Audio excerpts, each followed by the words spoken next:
सारी हम आपसे यहाँ पे शेयर करें।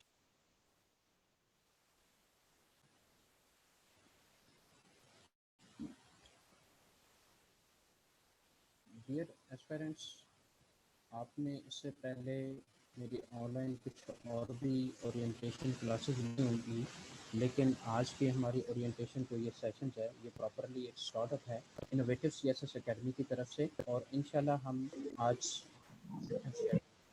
Classes online class physical classes का है वो भी आपसे शेयर कर देंगे। और आज की ओरिएंटेशन एक स्टार्टअप करने से पहले बहुत ज़रूरी था कि हम अपनी मेथडोलॉजी और इसकी जो बेसिक पेपर पैटर्न प्लस जो सिलेबस आउटलाइंस और कुछ ऐसे एरियाज जो कि एफपीएससी के सिलेबस में मेंशन नहीं होते लेकिन वहाँ से आपका एमसीक्यूज मस्ट आता है।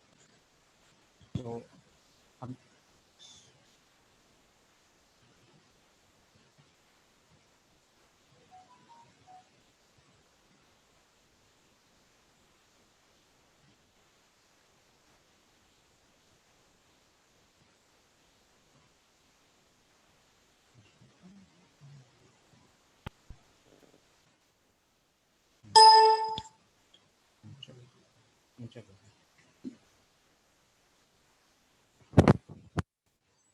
डियर एस्पिरेंट्स, मैं एक ओरिएंटेशन स्टार्ट करने से पहले आपको अपने बारे में बता दूं। My self is Mohammad Hameed, inspector inland revenue SP अस्सलाम वालेकुम हमीद भाई, आवाज नहीं आ रही। and joined SBR May 2018. Almost 3 years मेरा बैंकिंग सेक्टर में एक्सपीरियंस है, प्लस सर आपकी आवाज़ बहुत स्लो हो रही है। एक्सपीरियंस है क्योंकि ये एक सिलेबस जो एफपीएससी ने डिज़ाइन किया होता है इस पोस्ट के स्पेसिफाई वाले से और इस प्रोजेक्ट स्टार्ट करने से पहले हमने इसकी प्रॉपरली जो डाटा कंपाइलेशन प्लस हर टॉपिक आउटलाइन डिज़ाइन की हैं और हमारे ये सेशन पे बेस्ड कर रहे होंगे। तो डियर, थोड़ा सा मैं यहाँ पे आपको पेपर पैटर्न को बताना ज़रूरी समझता हूँ। पेपर पैटर्न होगा टोटल 100 मार्क्स एमसीक्यूज बेस्ड का 100% 100 मार्क्स का पेपर होगा। 20% इसमें इंग्लिश पोर्शन है और 80% प्रोफेशनल सर टेस्ट है। हेलो सर, आवाज़ नहीं आ रही आपकी। वो आज मैं यहाँ पे डिस्कस करूँगा। Innovative CSS academy country wide ये सेशन स्टार्ट किया जिसमें इंक्लूड इंग्लिश भी ऑलरेडी इंक्लूड है। अभी तक मैंने कुछ चल रही हैं एकेडमी जिन्होंने भी साफ करा काफ़ी अगर 20% की इंग्लिश है लेकिन इसकी इम्पोर्टेंस 80% भी ज़्यादा। उसकी रीज़न ये है, अगर इसमें आप 50% मार्क्स नहीं करते तो आप रिमेनिंग 80% जो प्रोफेशनल टेस्ट है उसमें आप 75 मार्क्स भी गेन कर जाते हैं तो आप ये सक्सेसफुली पेपर पास नहीं कर सकते जब तक आप इसमें मोर देन 50% इंग्लिश के पोर्शन से गेन नहीं करते मार्क्स। एफपीएससी का जो अभी तक सिलेबस अनाउंस नहीं किया लेकिन लास्ट टाइम जो बैचेस आए हैं उसमें जो एफपीएससी का सिलेबस था उसको मैं यहाँ पे डिस्कस करता हूँ। इन फ्यूचर अगर सिलेबस में कोई एडिटिंग या एडिशन या कुछ भी उसमें चेंजेस आती हैं तो हम इंशाल्लाह इसी फोरम से आपको वो भी करवाएंगे।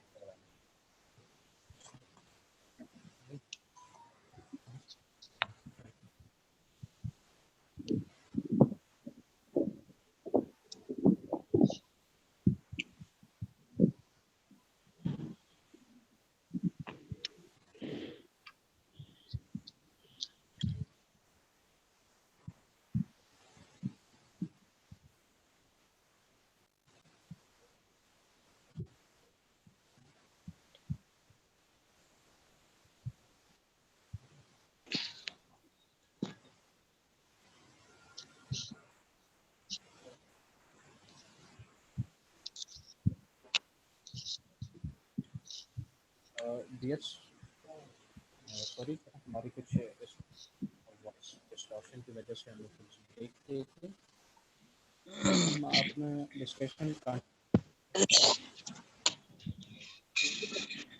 इम्पोर्टेंट मैंने आपको बता दिया। सेकंड, इसका जो 80% प्रोफेशनल टेस्ट है उसमें जो एफपीएससी की पास्ट सिलेबस अनाउंस हुए थे दोनों अस्सलाम वालेकुम जी, आवाज बिल्कुल नहीं आ रही। जी लेट मी चेक प्लीज।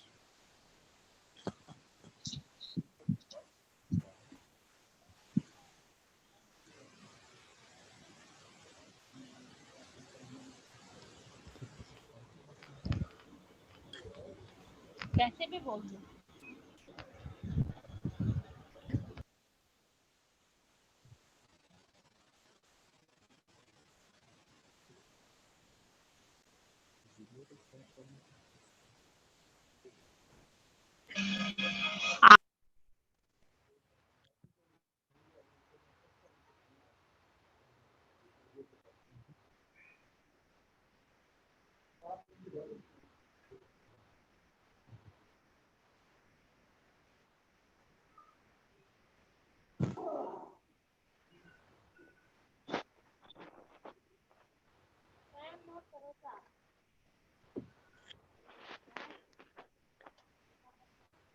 सवा सात।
जी डियर्स, प्लीज़ चेक, अभी कोई वॉइस का इशू तो नहीं आपको आ रहा प्लीज़?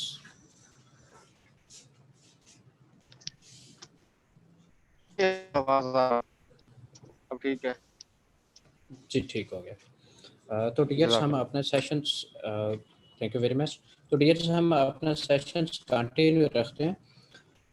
जैसे कि मैंने आपको पहले 20% पेपर पैटर्न के बारे में बताया। सेकेंडली इसमें 80% पेपर पैटर्न जो है उसका जो सिलेबस है, जो लास्ट टाइम 2 बैचेस में एफपीएससी ने अनाउंस किया, टोटल टेक 6 इसमें टॉपिक्स हैं। अब इन 6 टॉपिक्स को हम टॉपिक वाइज 1 टू 1 इसमें डिस्कस करते हैं और इसमें टॉपिक में से कि किस किस टॉपिक के किस एरिया से एमसीक्यूज बनता है, आपने इसके कौन-कौन से एरियाज़ को कवर करना है और हम अपने इस इनोवेटिव सीएसएस के फोरम से आपको क्या-क्या चीज़ और कहाँ-कहाँ से प्रिपेयर करवाएँगे। सेकंडली, हमारा मेथोडोलॉजी क्या होगी, ये आपसे डिटेल में डिस्कस होगी। पेपर पैटर्न का मैं ऑलरेडी भी अपने ऑनलाइन सेशंस में बता चुका हूँ। कि पेपर पैटर्न तो 100% मार्क्स क्लियर हैं, अब 80% जो है उसकी मैं डिटेल में आप लोगों से डिस्कस करने लगा हूँ। तो डियर एस्पायरेंट्स, इसके 6 टॉपिक्स हैं। Function of FBR. अब फंक्शन ऑफ एफबीआर की फ्रेज से तो ये क्लियर होता है कि just we have to know कि what are the responsibilities of FBR. But dear aspirants, यहाँ पे ऐसे बहुत सारे एरियाज हैं या टॉपिक्स हैं फर्दर इस टॉपिक्स में कि जो बहुत सारे फ्रेश स्टूडेंट्स नहीं समझते कि एमसीक्यूज वहाँ से बन सकता है। और एफपीएससी का जो मेरा एक्सपीरियंस रहा है, इसके मोस्टली एमसीक्यूज उस एरिया से आते हैं कि जो हमें पता ही नहीं होता, हमारे वहम गुमान में भी नहीं होता कि एमसीक्यूज यहाँ से बन सकता है। तो टीयर्स, आज तो थोड़ा सा मैं इस फ्री ओरिएंटेशन सेशन में ही आपको फंक्शन ऑफ एफबीआर का टॉपिक ज़रा क्लियर करवाऊंगा, डिटेल में डिस्कस करेंगे इस सिलेबस की डिस्कशन के बाद, ताकि आपको पता चल जाए कि हमारी मेथडोलॉजी क्या है, हम इस टॉपिक वाइज को कैसे लेकर चलेंगे, और आप लोग हमारी साथ इनोवेटिव सीएसएस एकेडमी की इन तमाम सेशंस को ज्वाइन करने से कितने वेल प्रिपेयर्ड हो सकते हैं, ताकि आप लोगों को रजिस्ट्रेशन से पहले ही डिसीजन करने में आसानी हो जाए, और कुछ दोस्तों को अगर बेसिक इन्फॉर्मेशन का नहीं पता तो उनको पता चल जाए। अब फंक्शन ऑफ एफबीआर में आ जाता है जी हिस्ट्री ऑफ एफबीआर। जो मैंने आउटलाइंस डिज़ाइन की हैं, ये टाइम टू टाइम इनमें फर्दर डेवलपमेंट भी होती रहेगी। जो मैंने आज डिस्कस करना है वो इतनी ज़्यादा आउटलाइन इसी एक टॉपिक्स में, या इतने ज़्यादा मैंने कुछ एरियाज कवर किए हुए हैं कि वो यहाँ पे 1 पेजर पे मेंशन करना ज़रा डिफ़िकल्ट थे। अब हिस्ट्री ऑफ एफबीआर मैं जब ये टॉपिक डिटेल में डिस्कस करूँगा आफ्टर डिस्कशन ऑफ सिलेबस और pattern of paper and methodology of academy, तो वहाँ पे बताऊँगा कि ये पोर्शन आपने मार्केट की बुक के अलावा कहाँ कहाँ से प्रिपेयर कर सकते हैं। मैं जो आपको स्लाइड्स प्रोवाइड कर रहा हूँगा या जो आपको स्टडी करवाऊँगा, उसका सोर्स थ्योरी कहाँ पे है, वो इंशाल्लाह जैसे आप लोग हमारी सेशंस चलेंगे आपको इनकी थ्योरी जो है वो शेयर कर दी जाएगी। Dear aspirants, history of FBR, physical laws कि एफबीआर किन लॉज के ऊपर बेस करता है। एफबीआर इन्फोर्समेंट ऑफ कौन कौन से ऐसे लॉज हैं जो जिनकी एफबीआर इन्फोर्समेंट कर रहा होता है फेडरल लेवल पे। इनलैंड रेवेन्यू सर्विसेज, ये एक विंग है एफबीआर का जिसमें आपने अप्लाई किया है। इसका एक इंट्रोडक्शन है, ये कब बना, इसकी रिस्पॉन्सिबिलिटीज़ क्या हैं, इसके अंदर अथॉरिटीज़ क्या हैं, और कौन से लॉज या सेक्शंस हैं जो ये डिफाइन करते हैं कि इनकम टैक्स अथॉरिटीज़ कौन कौन सी हैं और उनकी हायरार्की क्या है। फर्दर फंक्शन ऑफ एफबीआर, ये एक इसके 3 एस्पेक्ट्स हैं फंक्शन ऑफ एफबीआर के। कॉमनली इसके आपको मे भी किसी बुक में शायद मार्केट में से मिलें ना मिलें, I am not sure about that. हम आपको इसके 3 बेसिक फंक्शंस हैं। एक तो आप जानते भी होंगे कि एफबीआर का काम टैक्स कलेक्शन है। सेकेंडली इसका काम फिजिकल पॉलिसीज़ की फार्मूलेशन एंड एडमिनिस्ट्रेशन है। थर्ड वन इसकी है कि क्वाजी जुडिशियल रोल प्ले करना, कि एफबीआर के अंदर अपीलेट फोरम्स भी हैं। जब एक डिपार्टमेंट किसी एक टैक्स पेयर को टैक्स इम्पोज करता है तो उसकी फर्दर अपीलेट फोरम पे अपील भी होती है। तो एफबीआर के फंक्शन में ये भी चीज़ शामिल है कि इसने किसी की अपील को भी सुनना है और उसको डिसाइड भी करना है, उसके मैटर को जुडिशली बेसिस पे डिसाइड भी करना है कि इसको टैक्स ठीक लगा या नहीं लगा।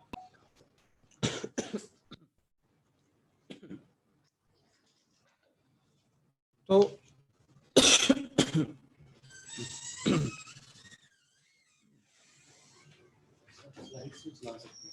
जी स्लाइड में अभी वो जब मेरी आएंगी ना वो उस वक्त मैं चलाऊंगा, अभी वो तो फंक्शन ऑफ एफबीआर में, function of FBR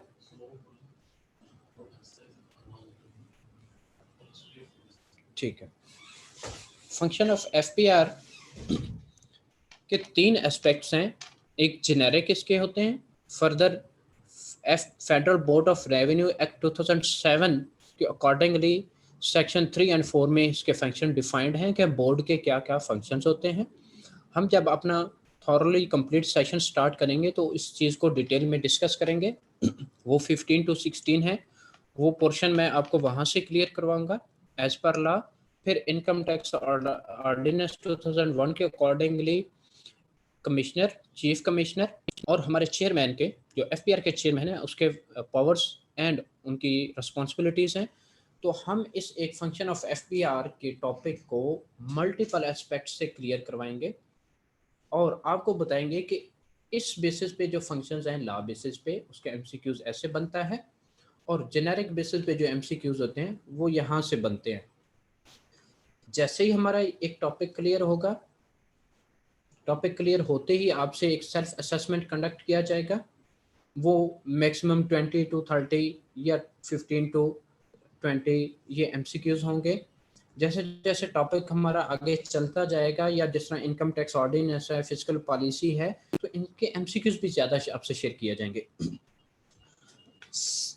second 1 number पे जो आपका सिलेबस का टॉपिक है डियर एस्पिरेंट्स, वो है physical policy.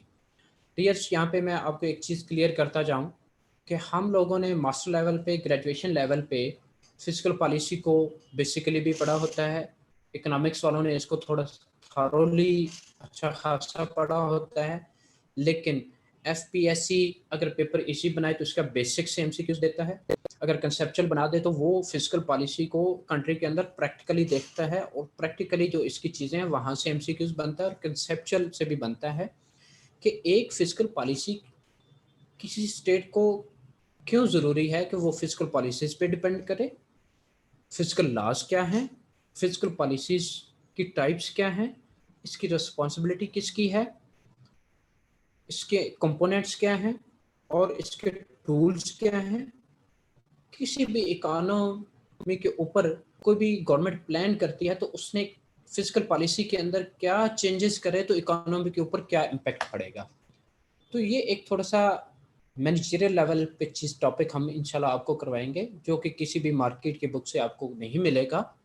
MCQs topic wise तो नहीं, लेकिन ओवरऑल मेरे पास 800 प्लस एमसीक्यूज कंपाइल्ड हैं, जिनको हम टॉपिक वाइज करके आप लोगों से जैसे जैसे हमें ज़रूरत पेश आएगी सेशंस में चलते रहेंगे।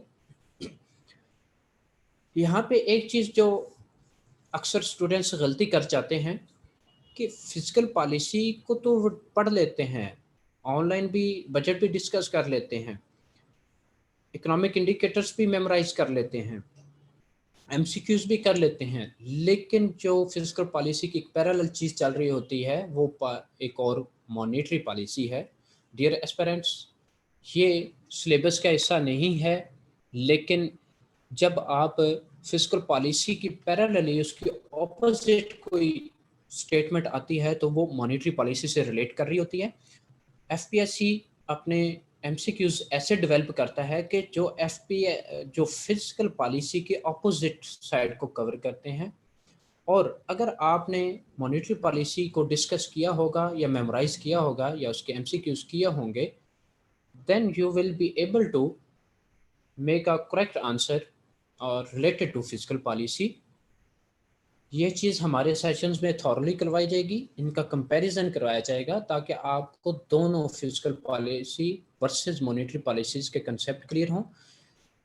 किसकी रिस्पॉन्सिबिलिटी है फिजिकल पॉलिसी बनाना, किसकी रिस्पॉन्सिबिलिटी है मॉनेटरी पॉलिसी बनाना, मॉनेटरी पॉलिसी कैसे वर्क करती है, फिजिकल पॉलिसी कैसे वर्क करती है, दोनों का इम्पैक्ट किधर किधर कैसे इकोनॉमी पे को इफ़ेक्ट करता है, और किसी भी कंट्री के अंदर एक जीडीपी या एग्रीगेटेड डिमांड जो है उसको कैसे इफेक्ट करती है, या गवर्नमेंट क्या रिजल्ट्स देखना चाहे तो वो फिजिकल लॉज में क्या तब्दीली करती है या क्या अमेंडमेंट्स लाती है। इस एस्पेक्ट्स के अकॉर्डिंगली हम इस टॉपिक को करेंगे based on MCQs plus online work and budget discussion.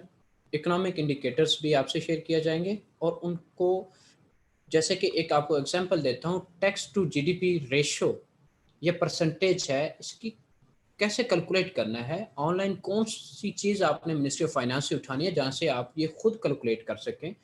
Market में जो बुक्स हैं उन्होंने ये economic indicators budget tax year 2020, 2020, 2021 या 2019 के अकॉर्डिंगली दिए होते हैं, अपडेटेड नहीं होते। हम आपको अपने सेशंस में बताएंगे कि इकोनॉमिक इंडिकेटर्स, अगर आपको कोई मार्केट से बुक का परचेज करते हैं, उसने वहाँ पे बताया है, तो आपने उसको अपडेट कैसे करना है, ऑनलाइन कहाँ से देखना है।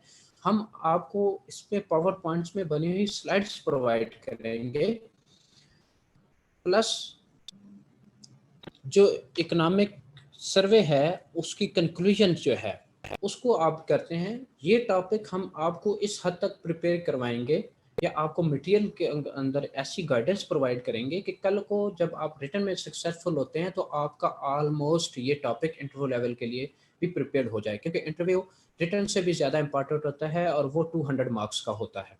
एग्रीगेट मेरिट बनता है, after that 100 return and 200 interview, total 300 की बेस पे एग्रीगेट बनता है। तो आपने हम आपको इंशाल्लाह इन्हीं क्लासेस, इन्हीं सेशंस के अंदर ऐसी प्रिपरेशन करवाएंगे कि आपका इंटरव्यू के लेवल पे जब आपने जाके इन चीज़ों को जस्ट रिपीट करना होगा और ये टॉपिक आपका इजीली कवर हो जाएगा।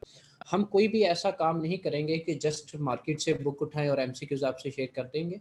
हम थ्योरी करवाएंगे, थ्योरी के बाद एमसीक्यूज करवाएंगे, एमसीक्यूज का जब सेल्फ असेसमेंट होगा उससे पहले आपकी जो भी थ्योरी जिनके ऊपर बेस्ड करके हमने अपनी ये स्लाइड्स बनाई होंगी वो थ्योरी आपसे शेयर करेंगे। उसका जो भी वर्ड डॉक्यूमेंट होगा, पीडीएफ डॉक्यूमेंट होगा, वो व्हाट्सएप ग्रुप एकेडमी बना लेगी और उसमें वो शेयर कर दिया जाएगा जैसे ये एक टॉपिक जिस तरह क्लासेस चलती जाएंगी। जैसे कि आज अगर फंक्शन ऑफ एफपीआर डिस्कस होता है तो आज इसका पीडीएफ या वर्ड का जो बुक या जो टॉपिक मैंने कंपाइल किया हुआ है और उसके साथ सपोर्टिंग स्टडीज़ क्या होंगी ये आपसे शेयर कर दी जाएंगी। तो हमारी ये मेथोडोलॉजी होगी कि टॉपिक वाइज आपको थ्योरी भी प्रोवाइड की जाए, सेल्फ असेसमेंट कंडक्ट किया जाएगा, प्लस आपको पावर पॉइंट्स की जो स्लाइड्स हैं वो दी जाएंगी। तो डियर एस्पिरेंट्स, थर्ड वन पे टॉपिक है tax administration and reforms in Pakistan. अब यहाँ पे इसको अगर टॉपिक को हम कंसिडर करें तो tax administration is a simple है कि पाकिस्तान में टैक्स एडमिनिस्ट्रेशन हो कैसे रही है, कौन सा डिपार्टमेंट कर रहा है या कौन से टैक्स है चीज़, क्या कैसी टाइप्स हैं। एफपीएससी ने कोई आपको आउटलाइन नहीं देनी, हम अपने एक्सपीरियंस बेस पे आपको ये आउटलाइंस आपसे शेयर करेंगे। इन आउटलाइंस के ऊपर बेस्ड करके आपको ये सारा जो टॉपिक है क्लियर करवाएंगे। थोड़ा सा इसका यहाँ पे मैं बताता चलूँ कि जो मैंने ऑलरेडी इसकी आउटलाइंस डेवलप की हुई हैं, ये जैसे ही हमारा सेशन स्टार्ट होंगे तो इसको फर्दर डेवलप भी करेंगे हम। डियर एस्पिरेंट्स, टैक्स क्या है, पाकिस्तान का टैक्स सिस्टम क्या है, टैक्स की टाइप्स क्या है, क्लासिफिकेशन ऑफ टैक्सेस क्या है, किसी स्टेट को टैक्स की ज़रूरत क्यों आती है, इस टैक्स को मामलात को, टैक्स के मैटर्स को मैनेज करने के लिए उसको कौन कौन से फिस्कल लॉस के ऊपर बेस करना पड़ता है। प्लस जब टाइप्स ऑफ टैक्स होती हैं तो किसी भी बजट में बताया जाता है कि डायरेक्ट टैक्सेस और इनडायरेक्ट टैक्सेस में हेड वाइज ये कलेक्शन हुई लास्ट ईयर, प्लस अगले साल में हम एफबीआर की कलेक्शन एस्टिमेट गवर्नमेंट जब बजट देती है तो वो एस्टिमेट कर रही होती है। यहाँ पे भी हम आपका जो ये ऑनलाइन वर्क करवाएंगे, आपसे चीज़ें शेयर की जाएंगी। पावर पॉइंट पे तो मैं ऑलरेडी चीज़ें प्रिपेयर करके आऊँगा, लेकिन उसकी सपोर्टिंग स्टडी के लिए आपको लिंक्स शेयर किए जाएंगे। और उस जब कोई डॉक्यूमेंट आता है ऑनलाइन आप देखते हैं तो वो तो मल्टीपल पेजेस, 100+ पेजेस में होता है। हम आपको पेज नंबर बताएंगे कि इस चीज़ को, इस से रिलेटेड चीज़ आपको इस डॉक्यूमेंट के फलां पेज नंबर पे मिलेगी, तो ताकि आप लोगों का स्मार्ट वर्क बन जाए, आप लोगों को टाइम वेस्ट ना हो।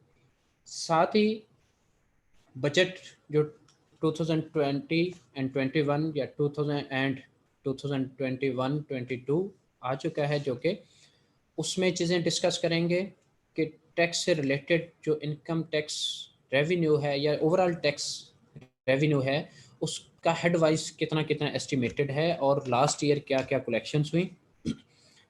ये न्यूमेरिकल बेस्ड चीज़ें हैं और ये एफपीएससी में मस्ट आती हैं कि इनकम टैक्स में या डायरेक्ट टैक्सेस, इनडायरेक्ट टैक्सेस की रेशो क्या है और इसकी लास्ट ईयर या इस बजट में कितना एस्टिमेटेड है और लास्ट ईयर कितनी कलेक्शन थी। डियर एस्पिरेंट्स, यहाँ पे टैक्स एडमिनिस्ट्रेशन की जब बात आती है तो इनकम टैक्स ऑर्डिनेंस 2001 में एक ऐसा चैप्टर आ जाता है जो कि ऑलरेडी सिलेबस में शामिल नहीं है, जो कि इनकम टैक्स अथॉरिटीज़ से रिलेटेड है ये हार्डली 10 to 12 सेक्शंस हैं ऑलमोस्ट। हम आपको इस टॉपिक के जब ओरिएंटेशन क्लासेस रेगुलर चलेंगी ऑनलाइन तो आपको ये भी क्लियर करवाएंगे। इस टॉपिक को generally online research work plus as per law भी ये चीज़ हम आपको क्लियर करवाते चले जाएंगे। फिर आ जाती है बात नेसेसरी रिफॉर्म्स या रिफॉर्म्स ऑफ टैक्सेस इन पाकिस्तान।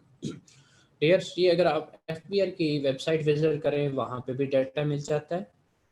हम अपने सेशन में ये डाटा कंपाइल करके आपसे शेयर करेंगे, प्लस इसमें गूगल पे आर्टिकल्स भी मिल जाते हैं। लेकिन ये ऐसे आप अगर ऐसा काम आप लोगों ने ही करना है तो फिर आप लोगों को कोई एकेडमी ज्वाइन में समझ तो नहीं करनी चाहिए कि अगर आपने खुद ये सारी चीज़ें करनी है हमारी तरफ से ये इंशाल्लाह आपको चीज़ों के हवाले से प्रॉपरली कंपाइल्ड दी जाएंगी। और जो आपको अगर फर्दर कोई किसी स्टूडेंट कोई कहता है रिक्वेस्ट करता है कि हमें ये चीज़ समझने में इशू आ रहा है तो फिर डॉक्यूमेंट या उसका लिंक बताया जाएगा कि ये आप कहाँ से कर लें। टीएच हमने आज अपने सिलेबस जो FPSC का लास्ट टाइम 2 बैचेस में आया था अनाउंस किया गया FPSC की तरफ से वो डिस्कस किया है। अब हम इसका जो 4th वन पे टॉपिक है वो इनकम टैक्स ऑर्डिनेंस 2001 है। ये एक कंप्लीट इनकम टैक्स से रिलेटेड है। इसमें सिलेबस में जो चैप्टर शामिल है वो चैप्टर 3 है जो कि आपको बताता है कि आपने टैक्सेबल इनकम कैसे निकालनी है और टैक्स चार्ज कैसे करना है, कितना करना है। Basically computation of taxable income है एंड टैक्स लायबिलिटी। तो ये सेक्शन 9 टू सेक्शन 65E तक है। इसका बहुत इसकी इम्पॉर्टेंस इस ओवरऑल सिलेबस में बहुत ज़्यादा है क्योंकि इसमें मेरा एक्सपीरियंस ये है या मैं समझता हूँ कि इसमें ऑलमोस्ट आपका जो 35 to 40% MCQs अगर FPSC बनाना चाहे तो इसी चैप्टर से बना देती है। तो सेकंड इस टॉपिक में पोर्शन उन्होंने दिया है कलेक्शन एंड टैक्स रिकवरी का। जो इंस्पेक्टर IR है इनलैंड रेवेन्यू, उसकी बेसिक जो जॉब डिस्क्रिप्शन होती है वो भी टैक्स रिकवरी से रिलेटेड है या अपना एक डिमांड रजिस्टर्ड होता है उसको अपडेट रखना, अपने एरिया के अंदर सर्वे करना और जो भी उसकी टेरिटरी जुरिस्डिक्शन जहाँ पे वो पोस्टेड होता है उसके अंदर जो भी इनकम टैक्स रिटर्न्स को इन्फोर्स करवाना। ये JDs हैं। लेकिन आप जब FBR ज्वाइन करते हैं तो उसमें बहुत सारी ऐसी असाइनमेंट्स होती हैं कि जो आपकी इन JDs से रिलेटेड हैं तो आपने वो भी परफॉर्म करनी होती हैं। अब tax recovery, collection and tax recovery क्योंकि प्राइमरी जॉब है इंस्पेक्टर एंड रेवेन्यू की, तो आपने इस चैप्टर को इस नज़रअंदाज से भी प्रिपेयर करना है कि इसकी इंपॉर्टेंस कितनी है क्योंकि आपकी बेसिक JD या जॉब डिस्क्रिप्शन ही इसी टॉपिक पे बेस्ड कर रही होती है। तो ये सेक्शन 137 टू 146B तक सेक्शंस हैं इनकम टैक्स ऑर्डिनेंस 2001 के। तो जेनेरिक सा टॉपिक है, इसमें बताया जाता है कि आपने किसी एक टैक्स डिफॉल्टर के बैंक से आप डिपॉजिट की कैसी बैंक अटैचमेंट करनी है, व्हीकल अटैच करनी है वो कैसे करनी है, और आपने कोई प्रॉपर्टी किसी की अटैच करनी वो कैसे करनी। डियर एस्पिरेंट्स प्लीज़ ये अनम्यूट कर लें जो भी दोस्त हैं प्लीज़।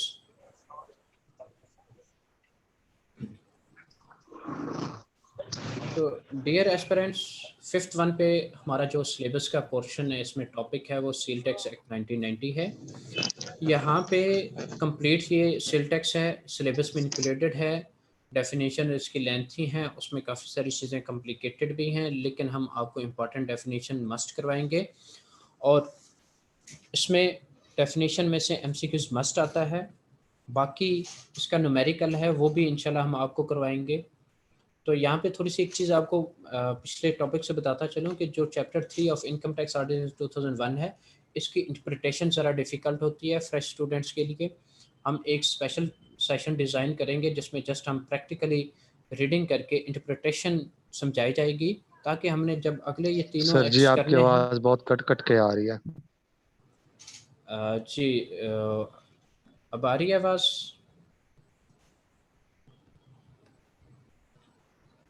जी सर ठीक है। जी जी। जी जी आवाज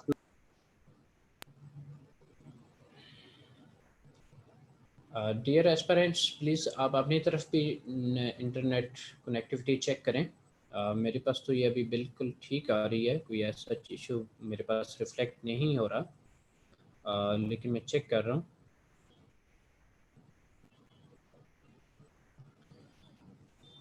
तो डियर एस्पिरेंट्स, बात हो रही थी कि इनकम टैक्स ऑर्डिनेंस 2001 का जो चैप्टर 3 है वो हम आपको न्यूमेरिकल बेस पे, कंसेप्चुअल बेसिस पे क्लियर करवा के फिर उसकी इंटरप्रिटेशन साथ साथ और फिर आगे उसके एमसीक्यूज क्लियर करवाएंगे। क्योंकि जस्ट अगर आपको रीडिंग पे लगा दिया जाए या मैं जस्ट रीडिंग करके यहाँ पे टाइम आप पास करके चला जाऊँ तो आप एमसीक्यूज या कल जो उसका बेसिक थीम है उस चैप्टर का वो क्लियर नहीं हो पाता।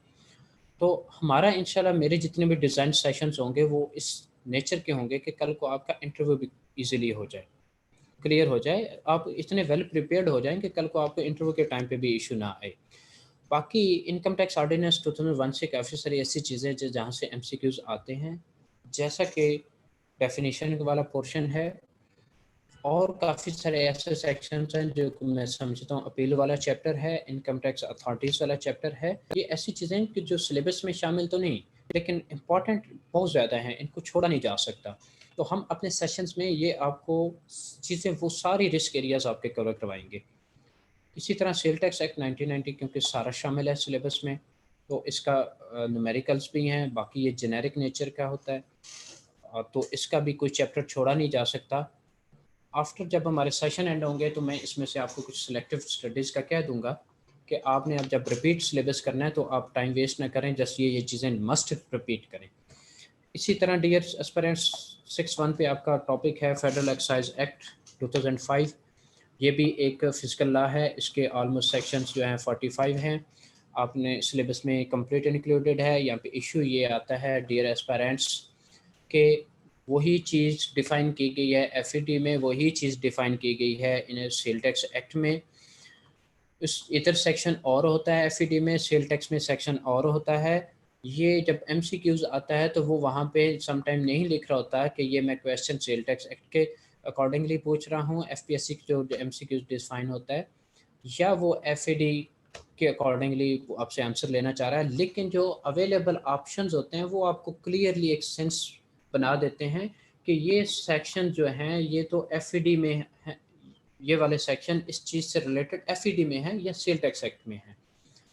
मतलब ये नहीं हो सकता कि एक टॉपिक एफईडी में 43 सेक्शन डील करता है किसी एक चीज़ को और सेल टैक्स 44 को करता होगा। अच्छा खासा डिफरेंस होता है, जिससे ये समझने में आसानी हो जाती है कि ये अब एफईडी के हवाले से पूछ रहा है यहाँ पे या सेल टैक्स एक्ट के हवाले से। तो हम इस चीज़ की कॉम्प्लिकेशन को ख़त्म करने के लिए एक टेबल डिज़ाइन करेंगे कि जितने भी इन दोनों एक्ट्स में चीज़ें कॉमन हैं उनके टेबल बन जाए, ताकि आप उस टेबल को टाइम टू टाइम रिपीट करते रहें, जस्ट उसको नज़र एक लगाते रहें, तो वो आपको आफ्टर बिफोर एग्जाम से आपको वेल प्रिपेयर्ड हो जाएगा। इसी तरह इनकम टैक्स ऑर्डिनेंस 2001 की आउटलाइन हम आपको कंप्लीट करवाएंगे।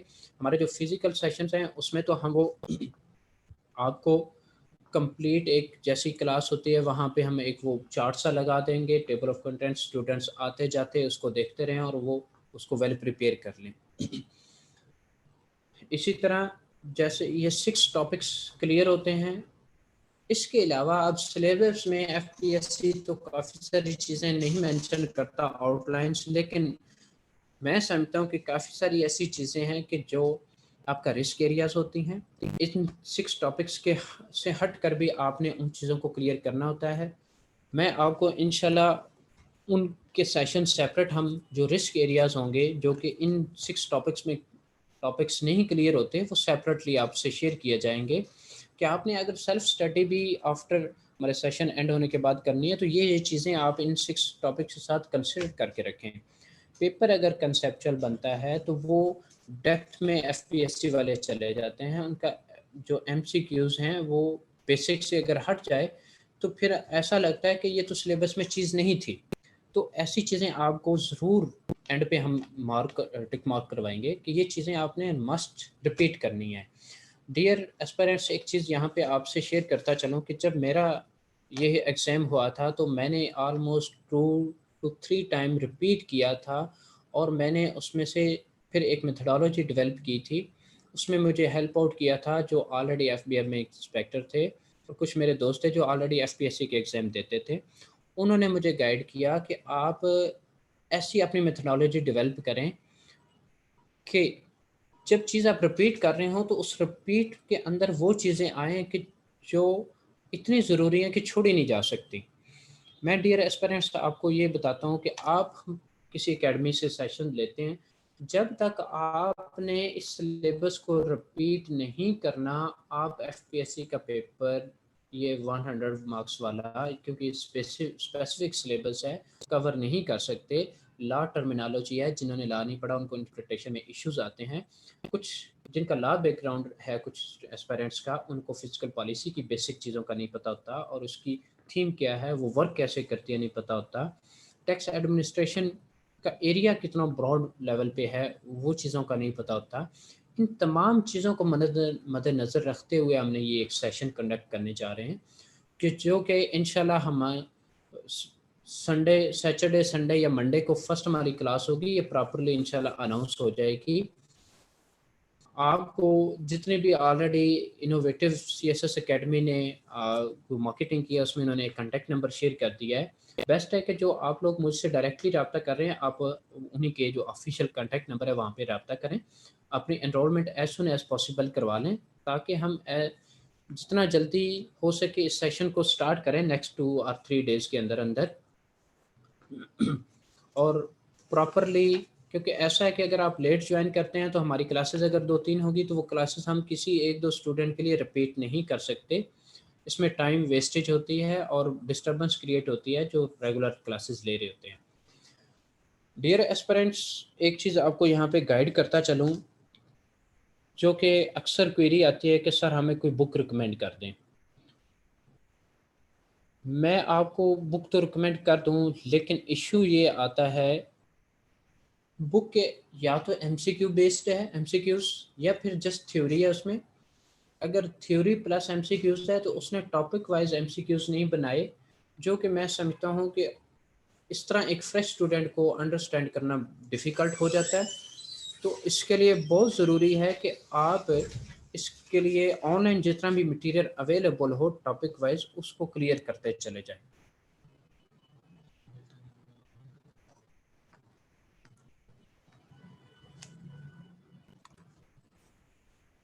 चैट ओपन करें।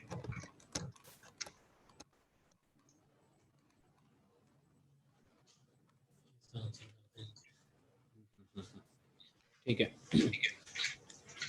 डियर एस्पिरेंट्स, थोड़ी सी एक और चीज़ें आपके क्वेरीज को भी आंसर किया जाएगा प्रॉपरली। यहाँ पे एक चीज़ थोड़ी सी आपको डिस्कस करता चले जाऊँ कि काफ़ी सारे दोस्तों के रिप्लाईज आए हैं कि सर हमने सेल्फ स्टडी तो स्टार्ट की लेकिन हमें कुछ समझ नहीं आ रही, इनकम टैक्स ऑर्डिनेंस का चैप्टर जो 3 है उसकी कुछ समझ नहीं आ रही। तो डियर, ये चीज़ें कुछ ऐसी हैं कि जो आपकी किसी की गाइडेंस के बगैर डिफ़िकल्ट हैं। तो मैं आप लोगों को, अगर तो आप सेल्फ स्टडी करते हैं तो वेल एंड गुड, मैं इसको डिस्करेज नहीं करता, लेकिन आप ये देखें कि ये अपॉर्चुनिटी किसी भी डिपार्टमेंट में हर दफ़ा या रूटीन में ऐसी अपॉर्चुनिटीज़ नहीं आती। ये 2, 3, 4, 5 सालों के बाद ऐसी अपॉर्चुनिटीज़ आती हैं। तो आप लोगों के पास अब टाइम है, 2 से 3 माह हैं, आप इसमें इजीली इस सिलेबस को रिपीट भी कर सकते हैं। बेसिक गाइडेंस, बेसिक टॉपिक का मटेरियल और उसके एमसीक्यूज़ कैसे, किस टॉपिक के एमसीक्यूज़ कहाँ-कहाँ से डेवलप्ड होते हैं, ये बहुत ज़रूरी है। अगर तो कोई आपको ऐसी सर्विसेज दे रहा है फ्री ऑफ कॉस्ट तो बिल्कुल आप लें, लेकिन एकेडमीज़ में आपको ये चीज़ें बड़ी डिटेल में और क्वालिटी वर्क के साथ मिलती हैं। तो हम इंशाल्लाह इस इनोवेटिव सीएसएस एकेडमी के फोरम से आपको 80% तो मैं करवा रहूँगा और बाकी कुछ हमारे और भी गेस्ट लेक्चर्स होंगे। हमारे डिप्टी कमिश्नर हैं उनकी तरफ से, हमारे कुछ सीनियर इंस्पेक्टर्स हैं, 1-2 अकाउंटिंग से रिलेटेड चैप्टर्स के ऊपर लेक्चर्स वो देंगे। तो ये नहीं है कि जस्ट मैं ही इसके ऊपर आपको क्लासेस ले रहा हूँगा। हमारे इसमें मल्टीपल आप कह लें टीचर्स हैं और वेल प्रिपेयर्ड और वेल जो एक्सपर्टीज़ हैं जिनकी इनकम टैक्स लॉज के ऊपर, वो आपको ये करवा रहे होंगे। अब थोड़ा सा यहाँ पे बता दूं कि डियर एस्पिरेंट्स, जैसे ही हमारा कुछ टॉपिक क्लियर होगा, उसकी पावर पॉइंट्स की स्लाइड्स का डाटा हमने कहाँ से उठाया, वो एक कंपाइल्ड बुक की शेप में थ्योरी है, वो ग्रुप में शेयर कर दी जाएगी व्हाट्सएप ग्रुप में। और ये मटेरियल जस्ट उन स्टूडेंट्स या उन एस्पिरेंट्स से शेयर किया जाएगा जो कि हमारे एकेडमीज के साथ रजिस्टर्ड मेंबर्स होंगे। MCQs सेल्फ असेसमेंट एक टेस्ट कंडक्ट होता रहेगा। जैसे जैसे हमारे टॉपिक क्लियर हुए, उस बेस पे आप लोगों को आइडिया होता चला जाएगा कि हमने थ्योरी पढ़ी तो उसमें से कौन सा पोर्शन या कौन सी चीज़ कितनी इंपॉर्टेंट है, या MCQs किस तरह डेवलप होता है। तो इंशाल्लाह हम यहाँ पे पूरी कोशिश करेंगे कि आपको ये 6 के 6 टॉपिक इस अंदाज से करवाए जाएं कि कल को आपको इंटरव्यू के लिए भी मुश्किल पेश ना आए। सेकेंडली, आपको यहाँ पे अनाउंस करता चलूँ कि ये एकेडमी फर्दर इन फ्यूचर अपने इंटरव्यू की प्रिपरेशन के लिए भी सेशन कंडक्ट करेगी। तो डियर स्टूडेंट्स, मैं आपकी क्वेरीज को रिस्पॉन्ड करता हूँ। जस्ट थोड़ा सा पहले मैं ब्रेक कर देता हूँ। डियर एस्पिरेंट्स, प्लीज आप खुद को म्यूट कर लें, म्यूट कर लें डियर प्लीज। तेरे जेड़े रहंदे सी तेन कीता नहीं ले फोन गाल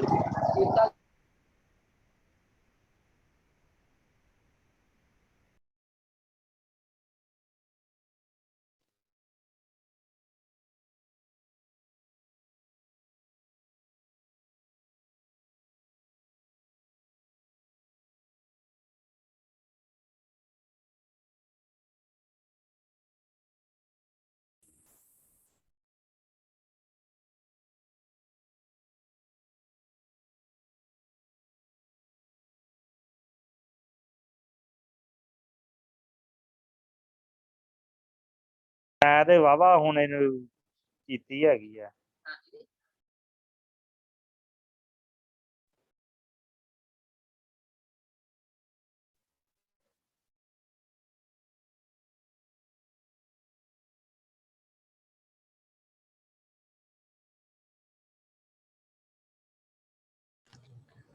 जी डियर एस्पिरेंट्स, ये कुछ स्लाइड्स मैंने आज डेवलप किए हैं कि आपको थोड़ा सा आइडिया हो जाए।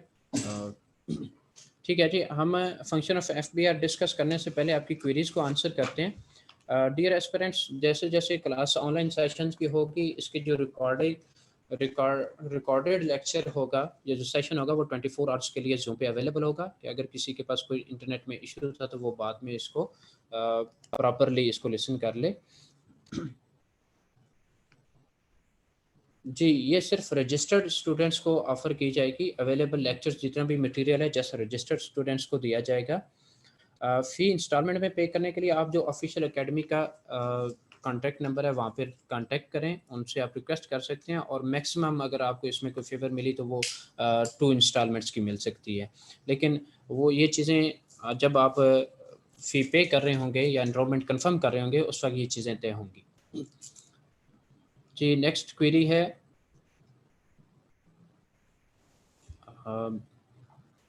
ठीक हो गया जी।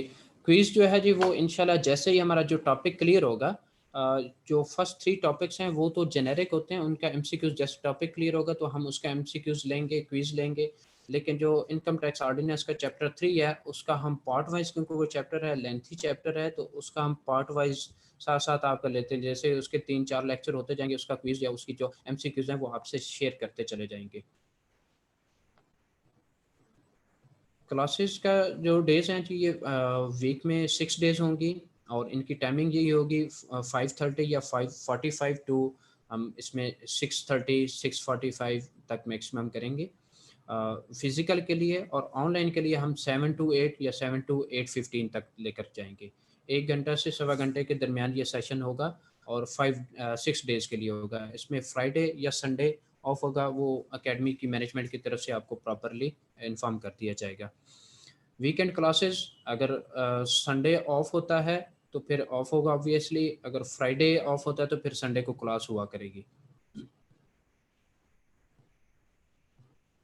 व्हाट आर द, ये क्वेरी है जो मैं समझता हूँ कि यहाँ पे सब दोस्तों से शेयर करना ज़रूरी है। What are those topics areas which FBR gives in deep. Query ऐसी है कि आप कौन कौन से ऐसे टॉपिक्स हैं जो FBR डेप्थ में लेता है टॉपिक यही हैं, इनके कुछ मल्टीपल एरियाज़ होते हैं जो हम अपनी जो डिटेल क्लासेस होंगी उसमें आपको करवाते चले जाएंगे। प्रोसेस ऑफ एनरोलमेंट यही है जी, ये जो कॉन्टैक्ट नंबर है दिया हुआ है आपको अकेडमी का, मैं यहाँ पे आपसे शेयर भी कर देता हूँ। आदिल साहब हैं जी हमारे यहाँ पे जो इसको मैनेज कर रहे हैं, उनका कॉन्टैक्ट नंबर मैं आपसे शेयर कर देता हूँ। इसी कॉन्टैक्ट नंबर के ऊपर व्हाट्सएप बना हुआ है, आप व्हाट्सएप पे भी कर सकते हैं। इनसे कांटेक्ट करके आप इजी पैसा अकाउंट या जैज़ कैश अकाउंट या जो भी इसकी फर्दर प्रोसेस है वो इनसे आप कंफर्म कर सकते हैं जी। ये हमारे सेशन 45 डेज़ पे बेस्ड करता है, इसमें इंग्लिश भी इंक्लूडेड है, लेकिन अगर सिलेबस में कोई एडिशन होता है तो इसको हम एक्सटेंड कर सकते हैं अगर सिलेबस में कोई नए टॉपिक्स ऐड होते हैं तो।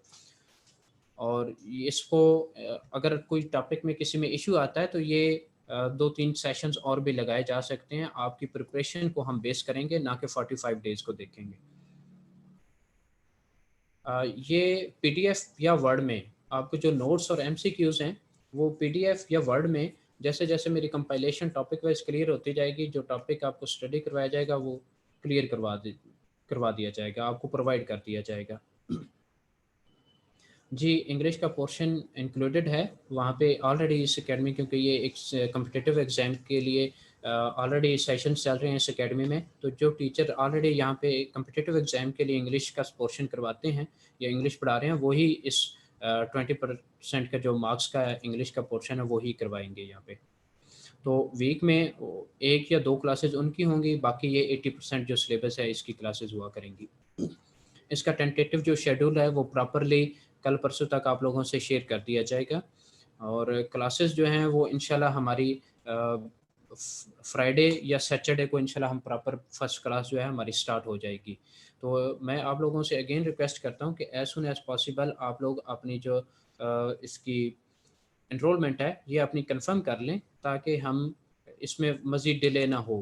तो ऐसा है कि अगर आप ज्वाइन लेट करते हैं तो जो क्लासेस आपकी स्किप होंगी उसका तो आप थ्योरी तो हम आपको प्रोवाइड करेंगे, लेकिन उसमें काफ़ी सारी चीज़ें जो ऑरली आपको ब्रीफ करना ज़रूरी है वो हम नहीं कर पाएंगे।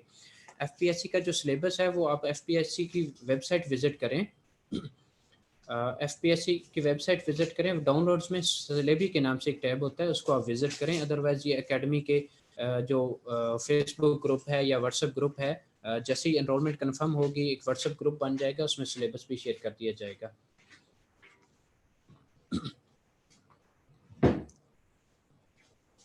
इन्हीं 45 डेज़ के अंदर इंग्लिश को क्लियर करवाया जाएगा। इन 45 डेज़ के अलावा इंग्लिश नहीं सेपरेट नहीं होगी, इन्हीं के अंदर इंक्लूडेड है।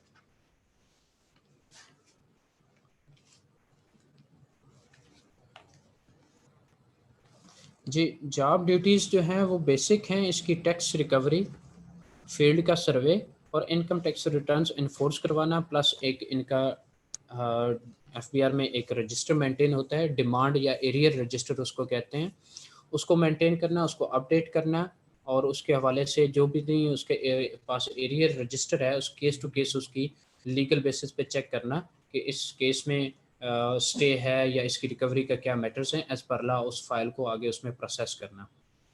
बेनिफिट्स यही है कि एफपीआर में जो वाहिद ये जॉब है जो आपको इतना पैकेज पे करती है, क्योंकि जितनी भी प्रोविंशियल अथॉरिटीज़ में या प्रोविंशियल डिपार्टमेंट में BS16 की जॉब्स हैं उसका पैकेज इवन दैट के फेडरल डिपार्टमेंट्स का भी पैकेज इससे कम है। अब आप अगर कोई सीनियर ऑडिटर का जॉब गेन करते हैं या आप ज्वाइन करते हैं उसके और इसके पैकेज में ऑलमोस्ट 10 to 14,000 का डिफरेंस है। एफपीआर की सैलरीज अदर फेडरल डिपार्टमेंट के 16 स्केल से अच्छी हैं, यहाँ पे 10 to 14,000 का डिफरेंस होता है। और इससे सबसे बड़ा बेनिफिट है कि आप होम डिस्ट्रिक्ट में भी पोस्टेड हो जाते हैं। सेकेंडली इसका यह है कि ये एक प्रोफेशनल फील्ड है, आप अगर कल को इससे अच्छी भी आपको अपॉर्चुनिटी इसी जॉब की बेस पे मिल सकती है, आप कोई ऑर्डर फर्म ज्वाइन कर सकते हैं, आपके पास मतलब एक आप कह लें कि स्किलफुल हो जाते हैं, प्रोफेशनल फील्ड है, इस जॉब के साथ साथ आप प्रोफेशनल भी हो जाते हैं। टैक्सेशन ओवरऑल वर्ल्ड एक जैसी ही है और एक जैसी ही चल रही होती है, आप ऑडिट फर्म को ज्वाइन कर सकते हैं। प्रमोशन इसका सर्विस स्ट्रक्चर ऐसा है कि IARs के बाद इनलैंड रेवेन्यू ऑफिसर होता है जिसके पास ऑडिट पावर आ जाती है, उसके बाद असिस्टेंट कमिश्नर, ज़रा टाइम लगता है, 10 to 15 ईयर्स मैक्सिमम इसमें एक्सपेक्टेड हैं कि लग जाएंगे, और डिपेंड करता है कि आपकी सीनियरिटीज़ कितनी है और ऊपर एलोकेशन ऑफ सीट्स क्या है। क्योंकि Indian revenue inspector Indian revenue services जो IAR है, इसके ऊपर जितने भी ऑफिसर आते हैं वो थ्रू CSS आते हैं। आपके ऊपर जो इस डिपार्टमेंट का कल्चर इस हवाले से भी वेल ऑर्गेनाइज्ड और डेवलप्ड है, डिसिप्लिन्ड है कि आप से ऊपर CSP क्लास स्टार्ट हो जाती है। तो इस अदर डिपार्टमेंट्स में ऐसा नहीं होता, वहाँ पे ये होता है कि डायरेक्ट हायरिंग भी हो रही होती है। अगर कोई CSP ऑफिसर हैं भी तो वो कोई डिस्ट्रिक्ट लेवल पे या उस लेवल पे कोई एक आधा होता है। ये इनलैंड रेवेन्यू सर्विसेज 4th या 5 नंबर पे आता है 12 ग्रुप में से जो CSP ग्रुप्स होते हैं। जी, जो सिलेक्शन है वो आपकी 100 मार्क्स का बेस का जो एक रिटन है प्लस 200 मार्क्स का इंटरव्यू है, एग्रीगेट मेरिट बनता है। रिटन में जो चीज़ आपको यहाँ पे क्लियर करना चाहूँ कि 20% का जो इंग्लिश का पोर्शन है उसमें 50% नंबर लेना बहुत ज़रूरी है। अगर वो 50% आप पास नहीं करते तो आपका ये 80% वाला प्रोफेशनल टेस्ट भी पास नहीं होता। जी डियर्स, कोई वॉइस का इशू आ रहा है तो प्लीज़ बता दें। ओके जी, एक दोस्त की क्वेरी है कि क्वालिफ़िकेशन जो है वो कितना मैटर करती है। अगर आप तो कॉमर्स बैकग्राउंड के या इकोनॉमिक्स बैकग्राउंड के या लॉ बैकग्राउंड के, तीनों डिग्रीज़ के हवाले से बता देता हूँ। कॉमर्स डिग्री वालों ने BCom में ये टॉपिक्स पढ़े होते हैं, इनकम टैक्स एक्ट, लेकिन क्योंकि एकेडमिक क्लासेस में या यूनिवर्सिटीज़ में इतनी डेप्थ में ये चीज़ें नहीं करवाई जाती जितने का अभी FPSC के सिलेबस के लिए जो रिक्वायरमेंट्स हैं, तो एफर्ट करनी चाहिए। अगर आप एकेडमी ज्वाइन करें तो ये तो वेल एंड गुड है, क्योंकि आपको यहाँ से मटेरियल के लिए सेपरेट वो इतनी एफर्ट नहीं करनी पड़ेगी, आपको गाइडेंस मिलती रहेगी और आपको मटेरियल प्रोवाइड किया जाएगा कि आज ये पढ़ें, कल ये पढ़ें, कल का सेशन है तो उसके लिए बेसिक जो चीज़ें वो ये आप करके आ जाएं। तो डियर्स, आप लोग क्वेश्चन अपने जो हैं वो मोस्टली प्लीज़ करें कि जो एकेडमी की मेथडोलॉजी है या जो हमारा प्रिपरेशन स्केड्यूल है उसके अकॉर्डिंगली आप क्वेश्चन करें। बाकी जैसे ही आप इंशाल्लाह हमारे आगे सेशन चलेंगे, जनरल डिस्कशन चलती रहेगी। एक डियर क्वेश्चन कर रहा है कि sir how many total members? Minimum 7 होते हैं FBR के members according to organism of FBR website. ये ऐसा है कि जैसे हमारे ये सेशन चलेंगे तो हम उनमें आपको जो करंटली FBR में मेंबर्स पोस्टेड हैं, कितने नंबर ऑफ मेंबर्स जो शेयर करेंगे, ये हमारी डिटेल सेशंस में चीज़ें चलेंगी। यहाँ पे ओरिएंटेशन है, इसमें आप सिलेबस से रिलेटेड, एकेडमी मेथडोलॉजी से रिलेटेड और मटेरियल से रिलेटेड कोई क्वेश्चन है तो प्लीज़ वो करें। ये जेनेरिक कोई जॉब से कोई कन्फ्यूजन है तो वो आप करें प्लीज़।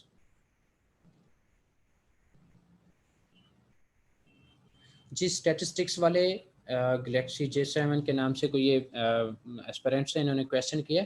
स्टैटिस्टिक्स वाले एलिजिबल हैं, उनके लिए थोड़ा सा यह कि टॉपिक्स, अब स्टैटिस्टिक्स जो न्यूमेरिकल चीज़ें हैं वो तो इसमें आती नहीं, पेपर में MCQ बेस्ड है, तो आप पे डिपेंड करता है कि आप इसको कितना वेल प्रिपेयर करते हैं।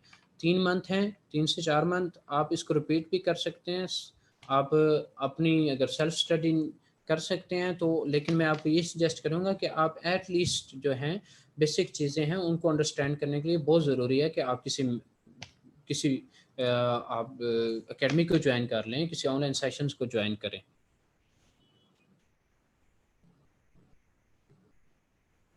जी यही लिखा है कि इंग्लिश में 50% पास करना ज़रूरी है। जी फ़ी जो है वो तो ऑब्वियसली सेम है जी सब के लिए। ऑनलाइन के लिए 8000 है, फिज़िकली 14000 है। और कोई भी मैंने अभी तक एकेडमी नहीं देखी जो इस पैकेज में इंग्लिश भी करवा रही हो। सारे 80% प्रोफेशनल टेस्ट करवा रहे हैं, इंग्लिश की तरफ किसी का कोई अभी तक फोकस नहीं है as per my knowledge. Please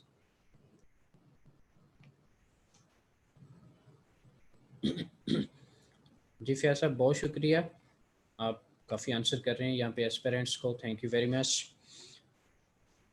जी ये सिलेक्शन जो है, जैसे कि अभी आप इसका पेपर है तो पेपर होता है, उसके बाद ऑलमोस्ट 1.5 ईयर्स का टाइम लग जाता है, 1.5 से 2 साल कंफर्म इसमें लग जाते हैं।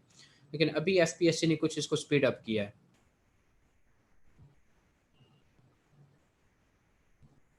जी डियर्स, वॉइस का किसको इशू आ रहा है? जी एमसीक्यूज़ के बाद रिटर्न के हवाले से एनालिटिकल पेपर का अभी तक कंफर्म नहीं है। BS-17 पे तो एफपीएससी ने कंडक्ट किया है, लेकिन डियर्स अभी तक ग्रेड 16 के लिए ये कंफर्म नहीं है। तो प्लीज़ कैन यू आप अपने क्वेश्चन करते रहें। उसके बाद हमने थोड़ा सा आपको अपने फर्स्ट टॉपिक की मेथडोलॉजी जो है वो स्लाइड्स के ऊपर से कर बतानी है।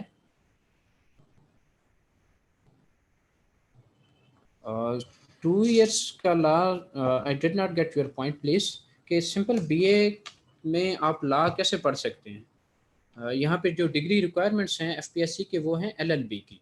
अगर तो आपका एलएलबी है then you are eligible please. Test इसका नवंबर जो टेंटेटिव शेड्यूल्ड हैं एफपीएससी के उसके अकॉर्डिंगली 21 नवंबर है, लेकिन आई एम एक्सपेक्टिंग कि ये दिसंबर के स्टार्ट या मिड में चला जाएगा।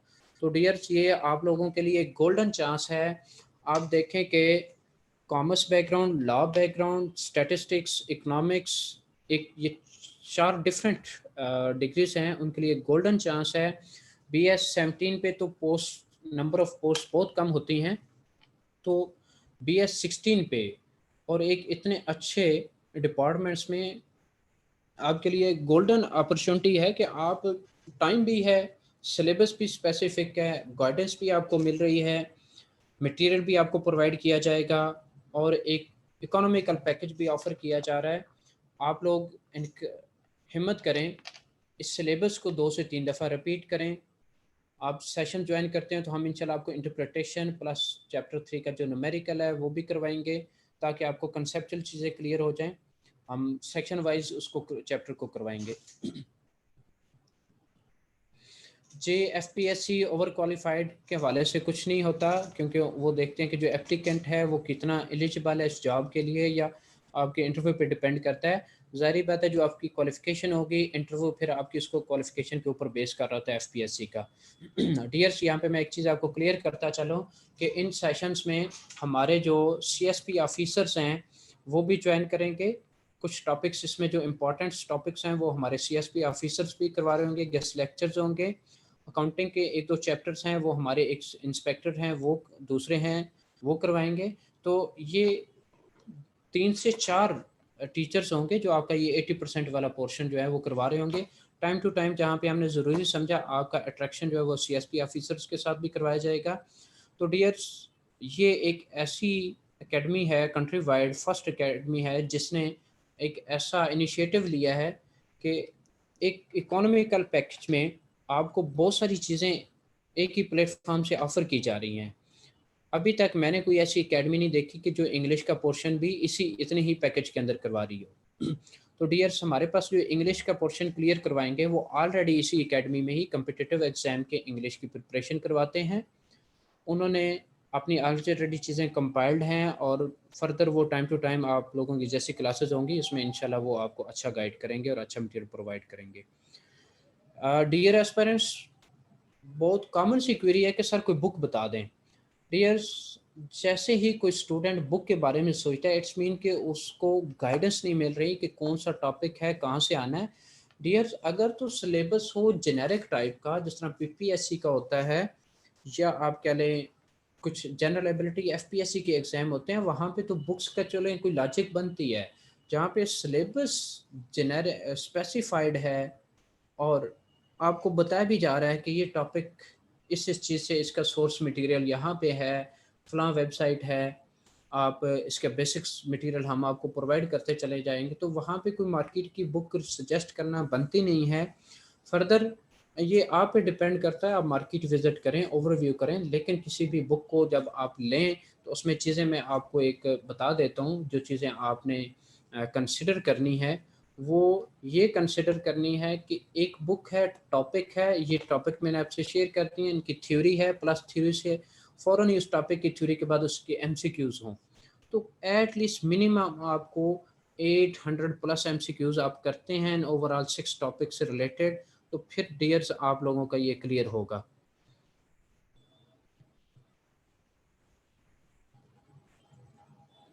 जी पंजाब में तो कोटा है, वुमेंस के भी परसेंटेज है और 245 पोस्ट हैं, तो पंजाब वाले लोग इस पे कम्पीट करेंगे। जी एक टेस्ट जो है वो हर टॉपिक जैसे क्लियर होगा उसके बाद सेल्फ असेसमेंट टेस्ट होगा, आपको एमसीक्यूज दिए जाएंगे और टेस्ट के अलावा भी आपको एमसीक्यूज टॉपिक वाइज प्रोवाइड किए जाएंगे। नेक्स्ट डे उनको डिस्कस किया जाएगा। तो हर टॉपिक पे मिनिमम ओवरऑल मेरे पास जो एमसीक्यूज अवेलेबल हैं वो 800 प्लस एमसीक्यूज हैं, लेकिन वो हर क्लास के बाद शेयर किए जाएंगे और जैसे ही जो सेशन होगा उसमें बताया जाएगा कि ये सेशन है इसका, ये टॉपिक, इसमें से ये क्लास या ये सेक्शन है इसका इस तरह का एमसीक्यूज बनता है। तो ये रेगुलर क्लासेस में डिस्कस किया जाएगा, यहाँ पे तो डिस्कस करना अभी बनता नहीं है प्लीज़। डियर एक क्वेरी आई है कि चैप्टर 3 के सेक्शंस कैसे मेमोराइज करने हैं। डियर हमारी फिजिकल क्लासेस में मेथडोलॉजी ये होगी कि हम क्लास के अंदर एक चार्ट चस्पा कर देंगे, जो स्टूडेंट्स है क्लास में आते जाते इसको जस्ट रिव्यू करेंगे, तो आफ्टर विद इन 1 वीक उनको वो मेमोराइज हो जाएगी, एक चार्ट शेयर किया जाएगा। तो ऑनलाइन जो स्टूडेंट्स होंगे उनको हम फिर ये है कि सॉफ्ट कॉपी में एक चार्ट बनाया शेयर कर दिया करेंगे। आप अपने किसी भी स्टडी रूम में, किसी तो आपकी जहाँ पे भी आपका स्टडी रूम है उसमें किसी रूम में चस्पा कर दें, अपने टेबल के ऊपर उसको रख लें, तो आप उसको जस्ट देखते रहें कि जी सेक्शन 15 में क्या है, अच्छा जी सेक्शन 19 में क्या है, सेक्शन 25 में क्या है। ये चीज़ें आप इन चैप्टर 3 के आउटलाइंस को इस तरह कवर करेंगे। अदरवाइज हमारी जो पावर पॉइंट्स की स्लाइड्स हैं वो इस तरह वेल ऑर्गेनाइज्ड और वेल डेवलप्ड होंगी कि आप जस्ट इन स्लाइड्स को गो थ्रू करते जाएंगे तो आपको पता चलता जाएगा कि यार ये सेक्शंस की जो रेंज है इसमें ये चीज़ डिस्कस होती है, तो आपको वो फिर मेमोराइज करने में बहुत ज़्यादा आसानी हो जाएगी। डियर्स यहाँ पे मैं आपको एडवाइस करता चलूँ कि ये चीज़ रट्टे से नहीं होगी, इसकी बेसिक आपको थीम या बेसिक कंसेप्ट अंडरस्टैंड करने होंगे, प्लस आपको जितना ज़्यादा इसको आप रिपीट करते हैं, जितने ज़्यादा इसके आप एमसीक्यूज करते हैं आफ्टर रीडिंग ऑफ थ्योरी, तो तब ही आपका ये क्लियर होना है। तो ये गोल्डन चांस है, आप शॉर्टकट्स की तरफ ना जाएं, स्मार्ट वर्क की तरफ जाएं। आप जैसे मेथोडोलॉजी हमारी है मैंने आपको बताई है, हमारे सेशन आप अटेंड करते हैं तो उसमें बड़ा कम्प्लीटली एक वेल ऑर्गेनाइज्ड मेथोडोलॉजी है कि जैसे सेशन एंड होंगे आप इन्हीं को रिपीट करते चले जाएं तो आपको पता चलता चला जाएगा कि मैं कितना प्रिपेयर्ड हो गया हूं, कल को मेरा एग्ज़ाम होता है तो उसमें से क्या मैं कितना इसमें अभी मेरी प्रिपरेशन किस लेवल पे है।